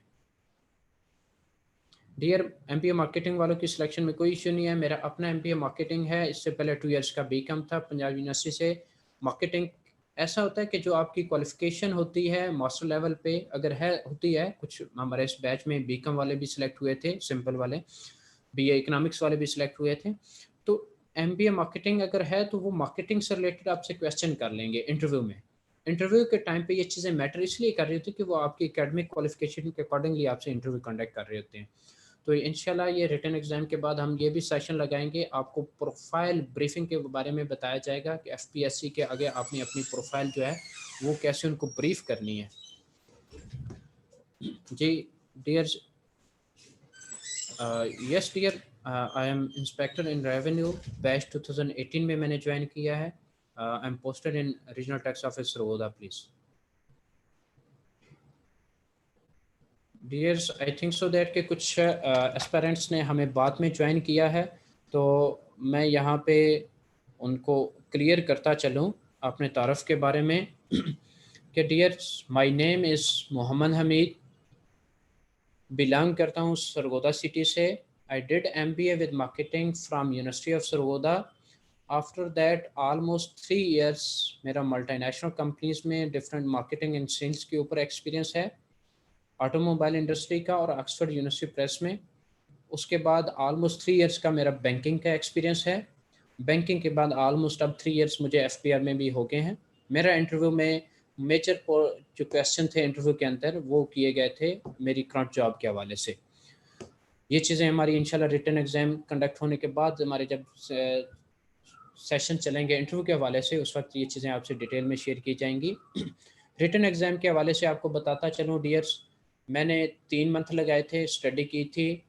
ऑलमोस्ट मैंने 7 to 8 ऑलरेडी जो एफबीआर में इंस्पेक्टर थे उनसे डिस्कस की चीज़ें, उन्होंने मुझे गाइड किया, उन्होंने मुझे सोर्स स्टडीज़ के हवाले में बताया, ऑनलाइन सर्च के हवाले से बताया। बुक मैंने ज़रूर पढ़ी थी, लेकिन उस बुक से जस्ट मैंने MCQs किए थे। उससे पहले मैंने ये अपने नोट्स डेवलप किए। उन नोट्स को डेवलप करने के बाद टॉपिक वाइज मैंने MCQs उस बुक से सर्च किए कि ये थ्योरी है तो इसके MCQs कहाँ पे हैं। तो डियर्स मैंने बहुत ज़्यादा उसमें मुझे कॉम्प्लिकेशन डिफ़िकल्टी पेश आई। तो लेकिन मैं इसमें जो रिपीट किया था वो मैंने सिलेबस चैप्टर 3 रिपीट किया था 2 से 3 दफ़ा। सेल टैक्स एक्ट की सेलेक्टिव स्टडी फिर मैंने रिपीट की थी। फिजिकल पॉलिसी और मॉनेटरी पॉलिसी को थॉरोली किया था। तो मैंने ये 3 मंथ बैंक से लीव्स लेकर एनुअल लीव्स लेकर इसको प्रॉपर्ली वेल प्रिपेयर किया था। ऑलमोस्ट डेली बेसिस पे मैंने 2 से 3 आवर्स इसको पढ़ा था।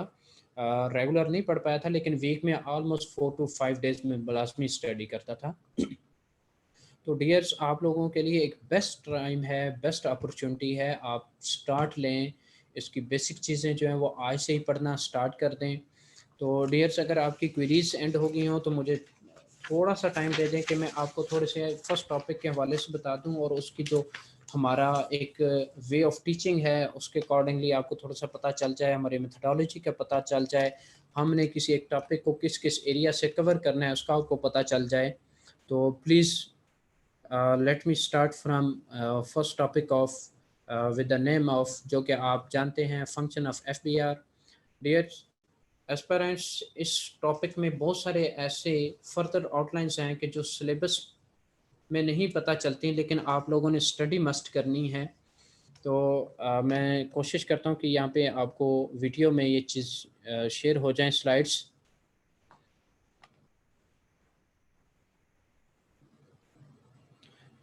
जी आप गवर्नमेंट डिपार्टमेंट में और आपको 4 इयर्स हो चुके हैं तो अगर थ्रू प्रॉपर चैनल आपने अप्लाई किया है तो फिर आप एलिजिबल हैं। जी मिस्टर फयाज बहुत शुक्रिया आपने। इंशाल्लाह जैसे ये व्हाट्सएप ग्रुप बनेगा सबसे पहले इसमें एलिजिबिलिटी जो है वो हर कैंडिडेट से शेयर की जाएगी, उनको पूरा वो जो आउटलाइंस हैं FPSC के वो शेयर की जाएंगी एडवर्टाइजमेंट के अकॉर्डिंगली।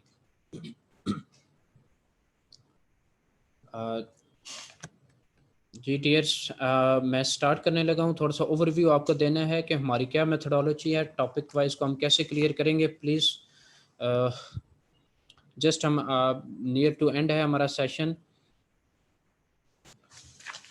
कुछ आपको चैलेंजेस बता देता हूँ डियर्स, जो एस्पिरेंट्स की तरफ से अक्सर क्वेश्चन आते रहते हैं कि सर मार्केट में कोई बुक हमें सजेस्ट कर दें। डियर्स मैं अभी समझता हूँ क्योंकि FPSC ने सिलेबस अपना जो है वो अनाउंस नहीं किया तो बुक आप लोगों को सजेस्ट करना अभी कबल वक्त है और एक बहुत बड़ी गलती भी होगी। सेकेंडली अगर मार्केट की बुक से ही आपने पढ़ना है तो फिर आपको ऐसी गाइडेंस जो है इनकी कोई ज़रूरत नहीं है। आप जाएं मार्केट से बुक लें और वहाँ से स्टार्ट कर दें। मैं आपको ऑनेस्टली ये चीज़ बता रहा हूँ कि किसी एक बुक पर रिलाई ना करें, मल्टीपल बुक्स हैं। मैं आपको टाइम टू टाइम ये चीज़ें शेयर करता रहूँगा। अब जैसा कि हम अपना चैप्टर 3 जो है वो सिनॉप्सिस ऑफ टैक्सेस, लेकिन उससे हम क्योंकि उसमें न्यूमेरिकल्स हैं उससे पहले हम इनकम टैक्स ऑर्डिनेंस का जो सेक्शन वाइज इंटरप्रिटेशन करेंगे, आपको उसकी शॉर्ट्स हिंट शेयर करेंगे कि फ़लाँ सेक्शन की फ़लाँ कोई अगर क्लॉज है तो उसकी वहाँ पे लैंग्वेज तो आपको नहीं समझ आएगी लेकिन उसकी एक इजी वर्डिंग में स्टेटमेंट आपको पावर पॉइंट्स के हवाले से स्लाइड्स बनी हुई शेयर की जाएंगी ताकि आप जब सेल्फ उसकी रीडिंग कर रहे होंगे आपको इशू ना आए। एक थोड़ी सी मैं यहाँ पे एग्जांपल देता हूँ। एक अगर किसी दोस्तों ने इनकम टैक्स ऑर्डिनेंस 2001 का चैप्टर 3 किया हो, उसमें सेक्शन 12 जो कि सैलरी के बारे में है उसका सब सेक्शन 2 है, उसकी क्लास C है। सेक्शन 12 जो कि सैलरी इनकम फ्रॉम सैलरी से रिलेटेड है, हेड ऑफ इनकम है सैलरी। सेक्शन 12 जो कि इनकम फ्रॉम सैलरी से रिलेटेड है, इसका सब सेक्शन 2 जो कि ये बताता है कि इनकम फ्रॉम सैलरी के अंदर क्या क्या चीज़ें इंक्लूड होंगी और कौन कौन सी चीज़ें एग्जेम्प्ट होंगी। इसकी सब क्लास C है। मैं जस्ट फॉर द आपकी एक वो चीज़ आपको अंडरस्टैंड करवाने के लिए कि हम आपको इंटरप्रिटेशन में कैसे हेल्प आउट करेंगे। जस्ट सिंपल रीडिंग हमारी नहीं होगी या सिंपल आपको पावर पॉइंट शेयर नहीं होंगी। यहाँ से जो भी क्लास या सेक्शन होगा इसके इजी फ्रेज जो होंगे वो डेवलप हुए होंगे पावर पॉइंट्स में। तो डियर्स, मैं अब रीडिंग करने लगा हूँ। Just please give me 5 minutes. जी, स्लाइड्स पे ही हम बनाएंगे, लेकिन आज जस्ट मैं आपको इंटरप्रिटेशन का थोड़ा सा तरीका बता रहा हूँ कि हमारी मेथडोलॉजी क्या होगी। सी क्लास कहती है कि सैलरी में, अब ये चीज़ बता रही है कि सैलरी में क्या चीज़ शामिल होगी। The amount of any allowance provided by an employer to an employee, कोई भी अलाउंस जो एम्प्लॉयर एम्प्लॉई को देगा, including a cost of living, subsistence, rent, utilities, education, entertainment और travel allowance। यहाँ पे ये बता रहा है कि ये चीज़ें शामिल होगी। आगे इसके साथ वो कहता है but shall not include any allowance solely expended in the performance of employees duties of employment। तो डियर, जी स्लाइड शेयर करनी। डियर एस्पिरेंट्स, इस एक जो हमने सब क्लास सी डिस्कस की है, इसमें ये बताता है कि सैलरी में ये अलाउंसेस शामिल हैं, लेकिन वो अलाउंस शामिल नहीं होगा जो एम्प्लॉयर अपने एम्प्लॉई को देता है for the performance of his duties. वो एग्जेम्प्टेड होता है, वो इनकम फ्रॉम सैलरी में शामिल नहीं होगा। तो ऐसी हमारी इंटरप्रिटेशन होगी। इसको हम स्लाइड्स में इजी फ्रेज में आपसे शेयर करेंगे, और नेक्स्ट क्लास में अगर आपको किसी इंटरप्रिटेशन में इशू आता है तो वो हम क्लास में डिस्कस किया करेंगे। बाकी सिनॉप्सिस ऑफ टेक्सेस से हम इस चैप्टर के आपको जितने न्यूमेरिकल हैं, जैसे ही सेक्शन 12 क्लियर होगा तो उसके एक वेल डिफाइंड न्यूमेरिकल होता है, वो आपको करवाया जाएगा सिनॉप्सिस ऑफ टेक्सेस की तरफ से। अच्छा डियर एस्पिरेंट्स, अब हमारा आखिरी टॉपिक है, थोड़ा सा आपको स्लाइड्स आपसे शेयर करने जा रहा हूँ। यहाँ पे आप एक देख लें, ये आपको स्लाइड शो हो रही है। बेसिकली टॉपिक यहाँ से स्टार्ट होता है function of FPR. Function of FPR start करने से पहले ज़रूरी होता है कि आप समझें कि एक कंट्री के अंदर फिजिकल लॉज क्या होते हैं, कंट्री काम कैसे करती है। डियर एस्पिरेंट्स, आपको यहाँ पे बताता चलूँ कि कोई भी स्टेट है, आप बिफोर पार्टीशन या आप हिस्ट्री ऑफ किसी भी स्टेट की हिस्ट्री को आप देख लें, जनरली लोगों से रेवेन्यू इकट्ठा किया जाता था, जिससे कोई भी स्टेट अपनी जो है वो अपने डेली रूटीन के एक्सपेंसेस को मीट अप करते थे। अब किसी भी स्टेट के को फाइनेंशियल एक्सपेंसेस या फाइनेंशियल नीड्स ऑफ नेशन पूरे करने के लिए एक रेवेन्यू रिक्वायर्ड है। अब ये रेवेन्यू क्या है?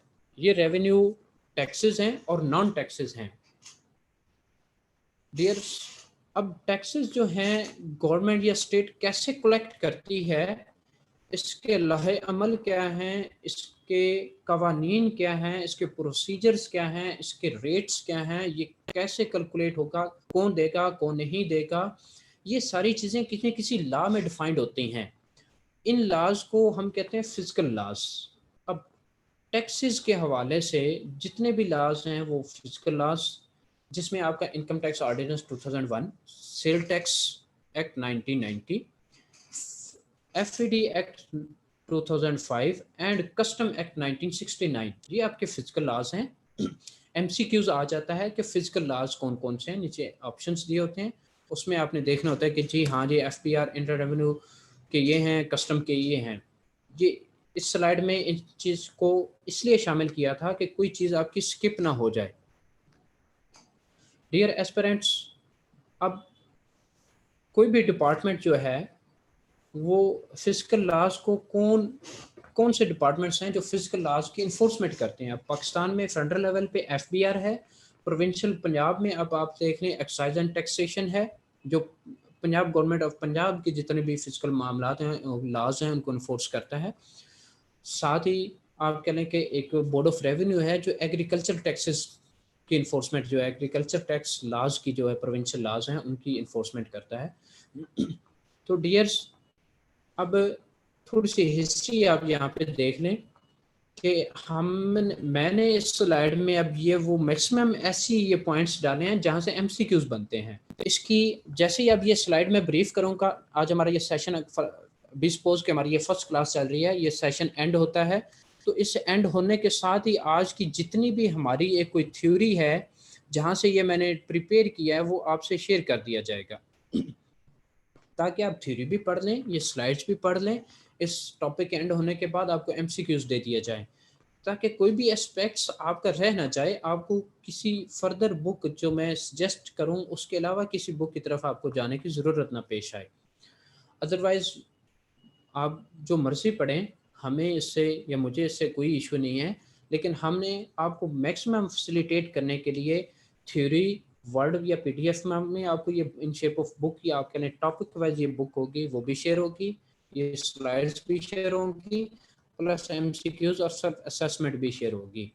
जहाँ पे ज़रूरत पेश आएगी ऑनलाइन सर्च आउट करने की, वो आपको ऑनलाइन तरीका भी बताया जाएगा। तो डियर, 1 अप्रैल 1924 को एक डिपार्टमेंट एग्जिस्ट कर रहा था जिसका नाम था CBR, central board of revenue. 1944 में ये CBR अटैच काम करता रहा अंडर रेवेन्यू डिवीजन के। फिर 31 अगस्त 1960 को ये डिपार्टमेंट मिनिस्ट्री ऑफ फाइनेंस के साथ अटैच हो गया। फर्दर जो प्रॉपर इसके हेड की या चेयरमैन ऑफ CBR की जो पोस्ट क्रिएट की गई वो 1974 में क्रिएट की गई। इससे पहले जो सेक्रेटरी फाइनेंस थे वो ही इसके आप कह लें कि हेड इसको कर रहे थे। चेयरमैन CBR की पोस्ट क्रिएट की गई 1974 में। जुलाई 2007 में एक एक्ट आ जाता है जिसको कहते हैं federal board of revenue act 2007, जिसके सेक्शन 3 के अकॉर्डिंगली एक डिपार्टमेंट जो है CBR से FBR के नाम पे आता है। ये सेक्शन 3 के तहत federal board of revenue act 2007 के सेक्शन 3 के अकॉर्डिंगली CBR से FBR एक डिपार्टमेंट डिज़ाइन हुआ, CBR कन्वर्ट हुआ और फेडरल गवर्नमेंट इसकी रिस्पॉन्सिबल होती है कि उसने FBR को अपॉइंट किया, FBR एक बोर्ड को अपॉइंट किया और FBR के चेयरमैन को भी अपॉइंट फेडरल गवर्नमेंट करती है। डियर्स एस्पिरेंट्स, यहाँ पे MCQs आता है कि चेयरमैन को who appoints the chairman of FBR and who appointed the FBR। तो ये फेडरल गवर्नमेंट इसका आंसर है। मैंने अपनी स्लाइड में क्वेश्चन मार्क लगा दिया, who appoint the FBR and chairman of FBR। Dears, ये थोड़ी सी हिस्ट्री थी इसकी। आप थ्योरी पढ़ना चाहें तो मैं भी आपसे बुक शेयर कर दूंगा जैसे हमारी ऑनलाइन क्लासेस स्टार्ट होंगी। इसकी थ्योरी है ये ऑलमोस्ट 2 से 3 पेजेस पे है जितनी मैंने आपको ये बात की है। ये जो स्लाइड्स है हमारी, plus vision, mission, values and KPIs FBR की वेबसाइट पे आप जाते हैं तो अबाउट के टैब में आप जाएंगे तो वहाँ पे ये चीज़ें मिल जाती हैं। ऑलमोस्ट 1.5 से 2 पेजेस पे ये है, आप इसको वहाँ से स्टडी कर सकते हैं। मैं भी आपसे जो बुक शेयर करूँगा उसमें भी ये सारा मटेरियल अवेलेबल होगा। KPI से रिलेटेड MCQs मैंने आज तक नहीं देखा, लेकिन विजन से रिलेटेड MCQs आ जाता है। वैल्यूज़ ऑफ FBR हैं, 3-4 पॉइंट्स हैं, उससे रिलेटेड भी MCQs आ सकते हैं। डियर एस्पिरेंट्स, सेकेंडली जो यहाँ पे बहुत इंपॉर्टेंट चीज़ है कि FBR के अंदर कौन कौन से विंग्स हैं। FBR एक डिपार्टमेंट है, उसके फर्दर विंग्स हैं, टोटल 11 विंग्स हैं। इससे रिलेटेड MCQs आ जाता है। फर्स्ट वन है इनलैंड रेवेन्यू सर्विसेज, जिसको शॉर्ट में IRS लिखा जाता है। सेकंड वन है कस्टम, एडमिन, ऑडिट, लीगल। इसी तरह ये फर्दर जेनेरिक हैं जो मैनेजमेंट से रिलेटेड, HRM से रिलेटेड, इसके ऑडिट से रिलेटेड, स्ट्रेटेजिक प्लानिंग से रिलेटेड, रिफॉर्म से रिलेटेड, टैक्स पेयर की एजुकेशन एंड फैसिलिटेशन से रिलेटेड है। लेकिन जो यहाँ पे हम डिस्कस करेंगे वो है IRS, इनलैंड रेवेन्यू सर्विसेज। इस टॉपिक के अंदर जो मोस्ट डिस्कस होगा वो इनलैंड रेवेन्यू सर्विसेज है। यही विंग्स है जिसके अंदर जिस विंग्स में आपकी अपॉइंटमेंट्स होगी और जिसमें आपने अप्लाई किया हुआ है। डियर, यहाँ पे स्लाइड के एंड पे लिखा हुआ है स्पोर्टिंग स्टडी। FBR की वेबसाइट में टैब है अबाउट FBR में आप जाते हैं तो ये जितनी स्लाइड मेरी है ये वहाँ से आपको मिल जाएगी और इसी में से MCQs बनता है।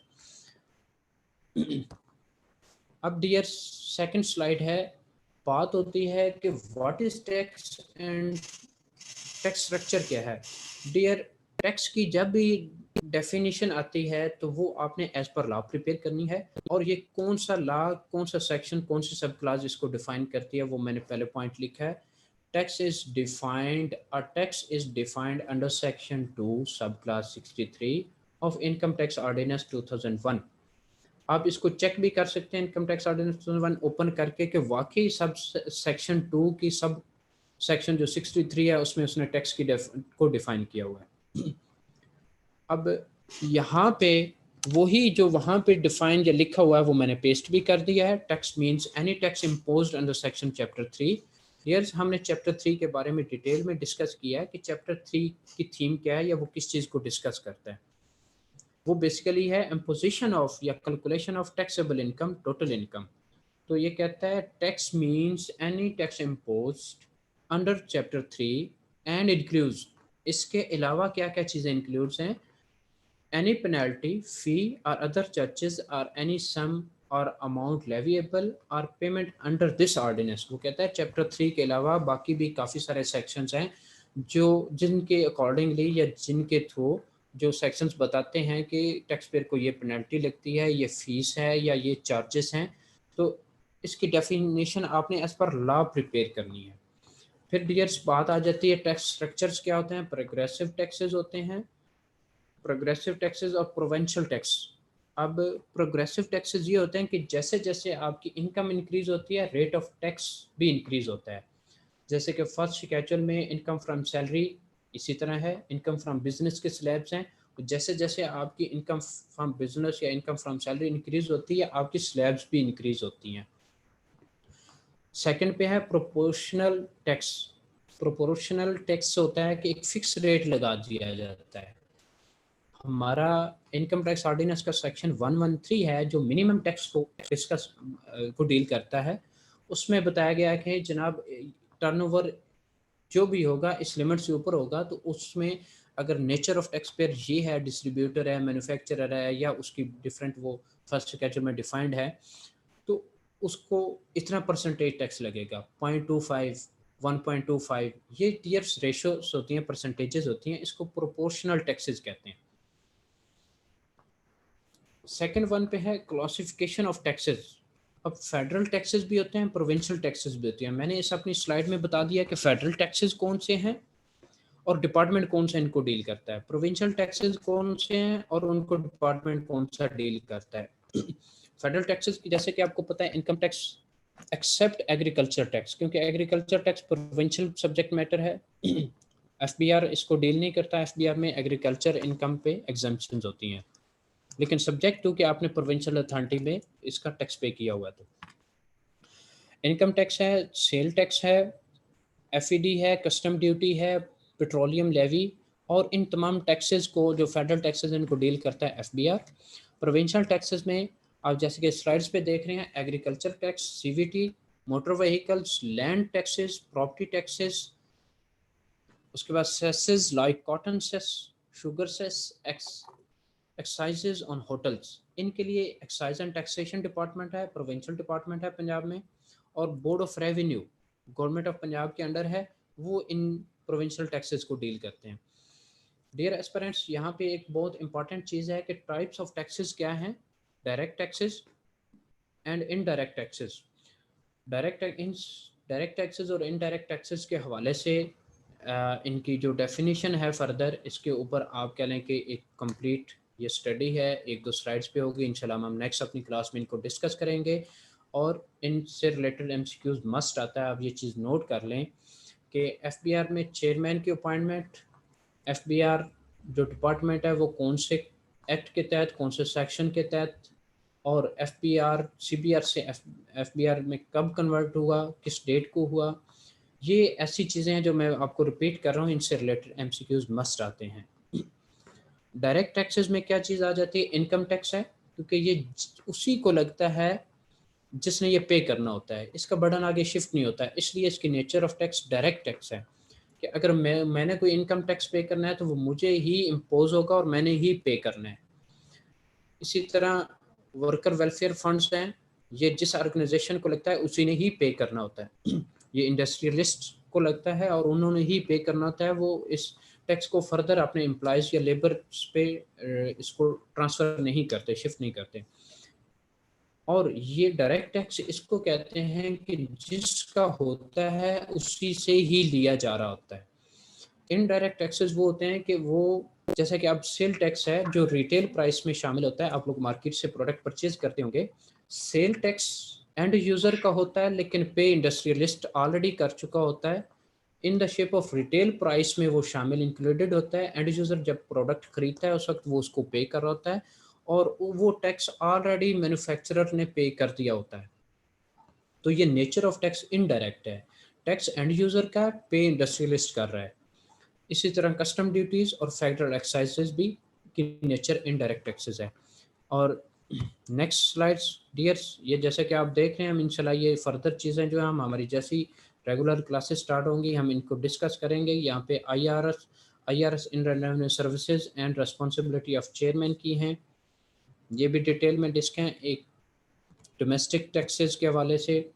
और dears function of FPR 3 type के हैं, formulation and administration of physical policies, levy and collection of federal duties, taxes and their levies, quasi judicial function of deciding taxation cases and appeal. ये तीसरा जो function इधर लिखा हुआ है बहुत इंपॉर्टेंट है, इससे रिलेटेड एमसीक्यूज बनता है और इस तीनों से रिलेटेड एमसीक्यूज मस्ट बनता है, ये आप राइट डाउन कर लें।